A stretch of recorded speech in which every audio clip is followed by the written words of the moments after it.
बंदा आरजेडी के जो सपोर्टर है उनको पकड़ के जबरदस्ती पीटते हैं, मारते हैं और उनको कहते हैं कि आप बीजेपी को वोट दो। प्रत्याशी शिवानी अधिकारी को फोन लगाते हैं और बोलते हैं भाई ईवीएम मशीन क्यों चेंज किया जा रहा है।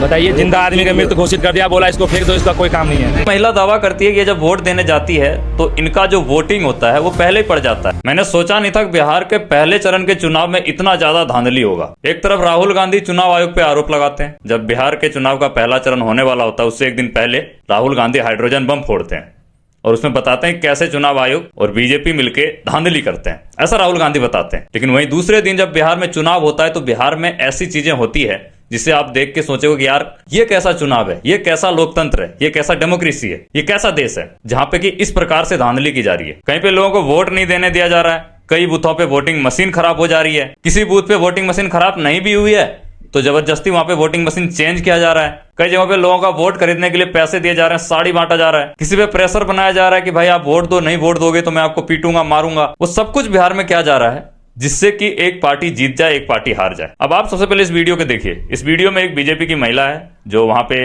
अगल बगल में बैठे महिलाएं हैं उनको पैसा दे रही है और साड़ी बांट रही है ताकि वो लोग बीजेपी को वोट दे सके। ऐसा मैं नहीं कह रहा हूं, ऐसा इस वीडियो में कहा जा रहा है। सुनील सिंह भेजा है सबको प्रचार करने के लिए, रुपया बांट रहा है, सबको पैसा दिया है, सबको पैसा दिया है।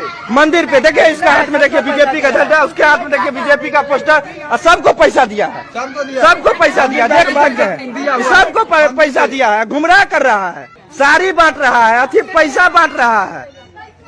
देख लीजिए, देख लीजिए, आप फोन लगा रही है, देख लीजिए आप, ये हमको धमकी दे रही है, पैसा भी बांट रही है, धमकी देगी। वहीं पे ये महिला दावा करती है कि जब वोट देने जाती है तो इनका जो वोटिंग होता है वो पहले ही पड़ जाता है। यानी ये महिला वोट देती नहीं है लेकिन इनका वोट पहले ही पड़ गया होता है, इनको वहां से भगा दिया जाता है कि आपका वोट पड़ चुका है। और ये महिला दावा करती है कि मैंने वोट दिया ही नहीं है तो मेरी वोट कैसे पड़ गई। क्या कहा गया अंतर्गत? वोट पड़ गया, जब नहीं है नंबर में, इस नंबर से वोट पड़ गया है, क्या है नंबर के वोट पड़ गया, जब नहीं है नंबर, जब वोटर कार्ड मांग रहा है। अच्छा, वोटर कार्ड मांग रहे हैं। हाँ, तो वोटर कार्ड मांग रहा है, तो वोटर कार्ड सब कुछ ये से वोटर कार्ड कौन करता है? तो आप अपना हाथ दिखाइए, आप वोट दे करके गए सुबह में? नहीं गए? जिन्हें भेज था ये क्या है 12 बजे। इस नंबर का वोट पड़ गया है। क्या नाम है? रंजू देवी सुधीर यादव, उम्र 35 वर्ष, मकान संख्या 119 और इनका भाग संख्या 227 है, BST 061024। अब चुनाव आयोग से ये सवाल है कि ये चीजें हो कैसे रही है। अगर चुनाव आयोग से राहुल गांधी सवाल पूछ रहा है तो इसमें गलत क्या है। एक और वीडियो देखिए जहां पे कुछ महिलाएं आरोप लगाती है कि यहाँ पे चुनाव आयोग ने हमें पर्चा नहीं दिया। उन्होंने बोला कि ऑनलाइन पर्चा मिल जाएगा और हमें जब ऑनलाइन पर्चा नहीं मिला तो जब हम यहाँ वोट देने आए तो यहाँ पे भी पर्चा नहीं दिया जा रहा है। नहीं, क्योंकि पर्ची नहीं था, बीएलओ ने हमें पर्ची नहीं दिया था। अब अगर पर्ची नहीं दिया था तो मेरी गलती थोड़ी है। हमें बोला गया था डिजिटली डाउनलोड करके रख लीजिएगा, हम डिजिटली डाउनलोडेड है मेरे पास। डिजिटल पर्ची आप लेके आई हैं, हाँ, वोटर लिस्ट में आपका नाम है और मेरा टिक भी हुआ है उसमें। तो उस तरफ ये यहाँ पे क्या बता रहे हैं? बोल रहे आप पर्ची लेके नहीं आओगे आपको वोट नहीं देने देंगे। वहीं एक तरफ बात करें लखीसराय के डिप्टी सीएम विजय सिन्हा जो अपने गांव में जाते हैं, जो अपने विधानसभा में जाते हैं वोट मांगने, लोगों से रिक्वेस्ट करने कि आप उन्हें वोट दें, तो वहां पे उनको भगा दिया जाता है। वहां के गांव के द्वारा, लोगों के द्वारा उन पे गोबर फेंका जाता है, उन पे आक्रोश दिखाते हैं लोग, आक्रोश भावना से उन्हें वहां से भगाते हैं। अब रीजन ये है कि वहां के लोग कहते हैं कि आदमी यहाँ से 5 साल पहले जीत के गया था और 5 साल तक इस गांव में नहीं आया। इस गांव में ना तो रोड अच्छा बनवाया, ना यहाँ की शिक्षा व्यवस्था अच्छा करी, ना तो स्कूलिंग व्यवस्था अच्छा करी, ना तो स्वास्थ्य व्यवस्था अच्छा करी, और अब फिर से ये हमारे पास वोट मांगने आ रहे हैं। तो विजय सिन्हा कहते हैं कि ये सारा काम आरजेडी के नेताओं के द्वारा किया जा रहा है, आरजेडी के सपोर्टर के द्वारा किया जा रहा है, आरजेडी के गुंडों के द्वारा किया जा रहा है। और इसी बीच विजय सिन्हा का मुलाकात एमएलसी अजय सिंह से हो जाता है और वहां पे इनकी तू में हो जाती है। इस वीडियो को देखिए। चेक करवाते इसको दारू पी करके हंगामा करता है, दारू पी करके फिर दारू चढ़ा हुआ है।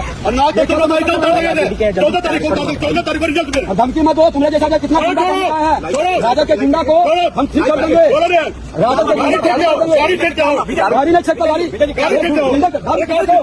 दारू पी का गुंडा कर रहे हो।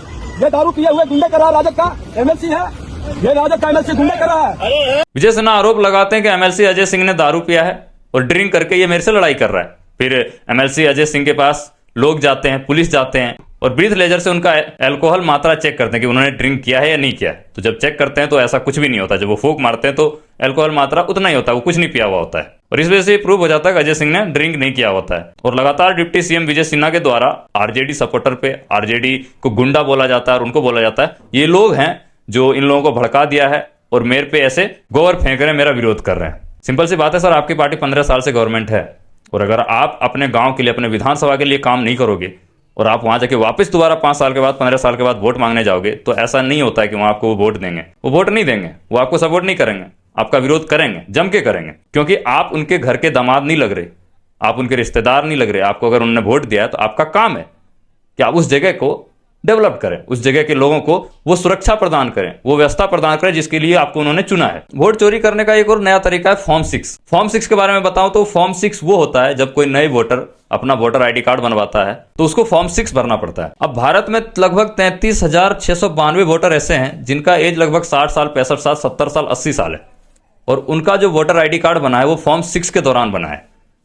जो फॉर्म 6 इसलिए भरा जाता है जहां पे कि नए वोटर, अभी जो 18 साल के वोटर हैं, उनका वोटर आईडी कार्ड बनेगा उस फॉर्म से। वहां पे 80 साल के वोटर और वो सारे वोटर जो बने हैं, वो जो वोटर कार्ड बने वो सिर्फ 1-2 साल के अंदर बनाया गया है, ऐसा नहीं कि बहुत पहले बनाया गया है, वो इधर 1-2 साल के अंदर बनाया गया है। तो ये चीज और ये सवाल अगर किसी से पूछा जाए तो वो किससे पूछा जाएगा? इलेक्शन कमीशन से, चुनाव आयोग से, और चुनाव आयोग इस चीज पे जवाब देने में असमर्थ रहे। अब इस वीडियो को देखिए, इस वीडियो में दावा किया जा रहा है कि ये बंदा आरजेडी के जो सपोर्टर है उनको पकड़ के जबरदस्ती पीटते हैं, मारते हैं और उनको कहते हैं कि आप बीजेपी को वोट दो।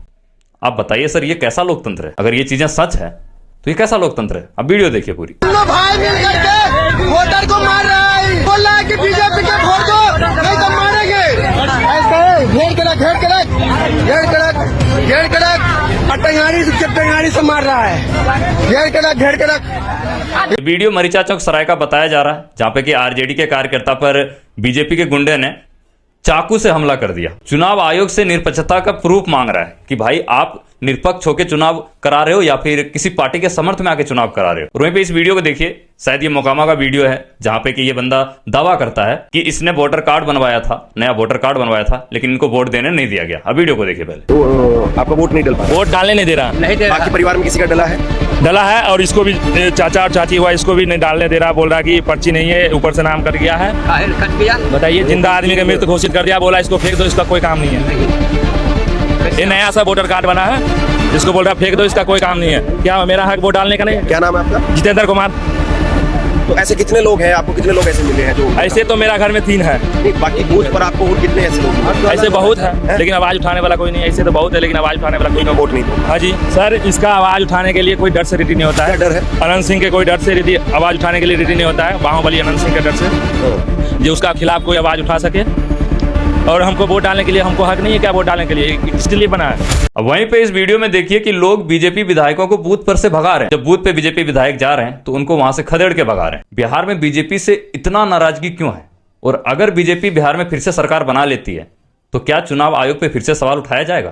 क्या चुनाव आयोग को फिर से जवाब देना पड़ेगा? या चुनाव आयोग फिर से गोल गोल बात घुमाएंगे कि माताओं बहनों की वीडियो रिलीज करनी चाहिए थी क्या, करनी चाहिए क्या, या ऐसी बातें करेंगे वो? तो इस बार अगर चुनाव आयोग से कुछ गड़बड़ी होती है तो उसको जवाब देना पड़ेगा और खुल के देना पड़ेगा, क्योंकि भाई हम जनता वोट करते हैं और हमारा हक है कि हम निष्पक्ष होकर वोट करें और उनको वोट करें जिनको हम चाहते हैं। आप चुनाव आयोग होकर अगर पक्षपाती करते हो तो आपको जवाब देना पड़ेगा। अगर हमें डाउट हुआ है तो आपको जवाब देना पड़ेगा। वहीं पे लालगंज विधानसभा के 361 नंबर बूथ का ईवीएम चेंज करते हैं। आरजेडी प्रत्याशी शिवानी अधिकारी को फोन लगाते हैं और बोलते हैं भाई ईवीएम मशीन क्यों चेंज किया जा रहा है? वहां पे चुनाव आयोग का कार्यकर्ता होता है, वो कहता है कि भाई हमारा ना यहाँ पे मशीन खराब हो गया, ईवीएम मशीन खराब हो गया है। लेकिन फिर अंदर जो पीओ बैठा होता है वो कहता है कि भाई कुछ भी खराब नहीं हुआ। एक बंदा कहता खराब हो गया, एक बंदा कहता खराब नहीं हुआ।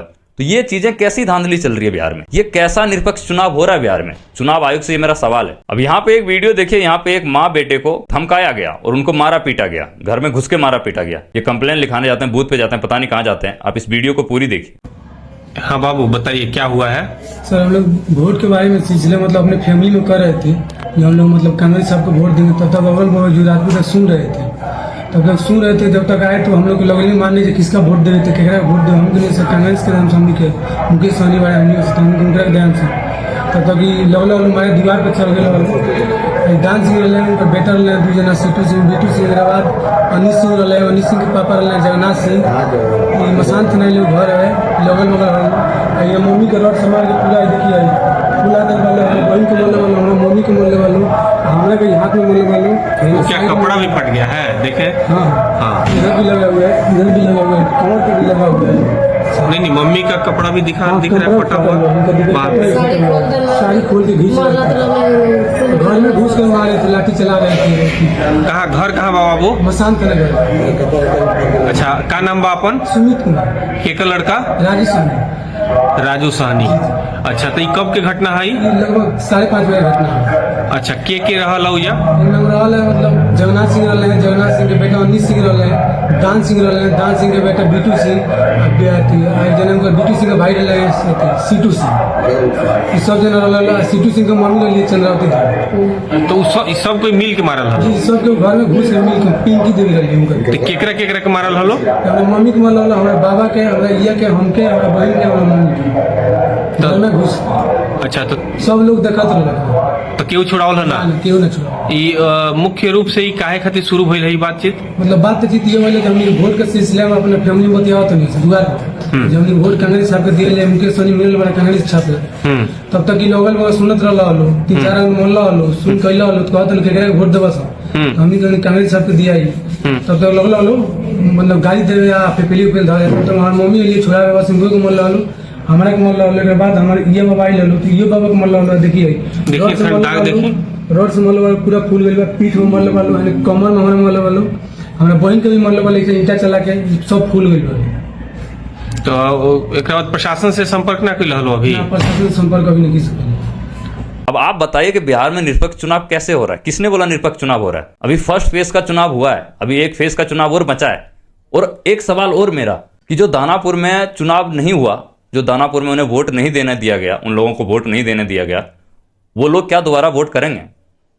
इस चीज का कंफर्मेशन मुझे नहीं है कि उन्होंने वोट करा है या नहीं करा है, लेकिन अगर उन्होंने वोट नहीं करा है तो क्या चुनाव आयोग उनको दोबारा वोट करने देंगे? उनको मौका मिलेगा दोबारा वोट करने का, या उनका वोट कट गया? अब दानापुर का बात करें तो वहां पे आरजेडी के सपोर्टर्स ज्यादा हैं, बीजेपी के सपोर्टर्स कम हैं।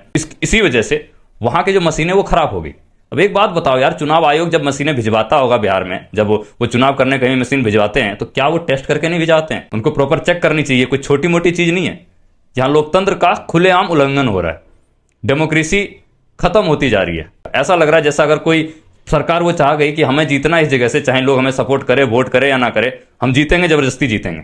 और सबसे बड़ा बम, राहुल गांधी कहते हैं कि भाई चुनाव आयोग वोट चोरी करवा रहा है। और कहीं ना कहीं इन सब चीजों से दिमाग में एक डाउट खड़ा होता है। तो चुनाव आयोग को एक चीज करना चाहिए था कि साफ साफ उनको ये दिखा देना चाहिए था कि भाई ऐसा कुछ नहीं है, आप सवाल पूछिए, हम आपको जवाब देंगे। आपको जहां लगे कि हाँ भाई हमसे गलती हुई तो हमसे पूछिए, हम उसका क्लियरिफिकेशन देंगे। लेकिन चुनाव आयोग क्या कर रहा है? कान में तेल देके घर में सोया हुआ है, उन्हें कोई फर्क नहीं पड़ता कहां पे क्या हो रहा है। और फिर कुछ दिनों के बाद वो प्रेस कॉन्फ्रेंस करेंगे और प्रेस कॉन्फ्रेंस में बोलेंगे कि राहुल गांधी तो पप्पू हैं, वो तो गलत चीजें बोलते रहते हैं। ऐसा कुछ होता ही नहीं है। आप सीसीटीवी फुटेज डिलीट कर देते हो सर। जब आपसे एक सवाल का जवाब मांगा जाता है तो आप सीसीटीवी फुटेज डिलीट कर देते हो। अब बताओ, हरियाणा में भी चुनाव हुआ था, वहां पे ब्राजील की मॉडल आके वोट देके जा रही है। इससे पहले जब राहुल गांधी ने चुनाव आयोग का पोल खोला था तो वहां पे थाइनोस आके वोट दे रहे हैं। और अब बिहार में ये चीजें हो रही है। बिहार में कुछ लोगों के साथ तो ऐसा हो रहा है कि वो जीवित हैं, लेकिन उनको मृत बता दिया गया है कि वो मर चुके हैं। और वो वोट देने जा रहे हैं तो उनको बता रहे सर आप तो मर चुके हो। बोला सर मैं जिंदा हूं, ये वोट देने आया हूं, ये देखो मैं जिंदा हूं। कह रहा नहीं सर आप पेपर में मर चुके हो। आप अगर मर चुके हो तो आप वोट कैसे दोगे? और सिर्फ एक लोगों के साथ नहीं, कई लोगों के साथ ये चीजें किया गया। अब इसमें आप चुनाव आयोग का फेलियर बता रहे हो, या फिर बीजेपी चुनाव आयोग, या फिर जो गवर्नमेंट सत्ता में है उनकी और चुनाव आयोग की मिलीभगत बता रहे हो। ये चीजें मैं नहीं बता सकता, लेकिन जो चीजें अभी चल रही है उससे ये साफ समझ में आ रहा है कि बिहार में धांधली तो हो रही है, चीजें गड़बड़ तो है। अगर गवर्नमेंट गलत नहीं है तो चुनाव आयोग गलत है। वो निष्पक्ष चुनाव कराने में असफल रह रहे हैं। और अगर वो चुनाव करा भी रहे हैं तो इतने सारे फेलियर्स, इतने सारे टेक्निकल इश्यूज, एक दो हो तो समझ में आता है, इतने सारे। कहीं किसी का वोटर लिस्ट में नाम नहीं है, कोई वोटर लिस्ट में है लेकिन मर चुका है। कहीं एक ही आदमी का फोटो 1000 बार आ रहा है वोटर लिस्ट में। कहीं पे ईवीएम मशीन खराब हो जा रही है, कहीं पे जबरदस्ती बीजेपी को वोट दिलवाया जा रहा है, कहीं पे वोट नहीं देने पे धमकाया जा रहा है। ये क्या चल रहा है बिहार में? अगर इस तरीके से चुनाव होगा तो क्या बिहार में एक निष्पक्ष चुनाव हो पाएगा? क्या बिहार में एक निरपेक्ष सरकार बन पाएगी? ये तो वही हुआ ना सर कि लाठी भी हमारा, भैंस भी हमारा, हम जो चाहेंगे वो करेंगे। बाकी आप इस चीज पे क्या कहना चाहते हो कमेंट करके जरूर बताना। ये जितने भी वीडियोज आपने देखी है ये लोगों के द्वारा बनाया गया था, उन्होंने शूट करा था, तो वही चीज मैंने आपको दिखाया है। बाकी आपको क्या लगता है ये सब देख के आप कमेंट करके जरूर बताना। Thank you.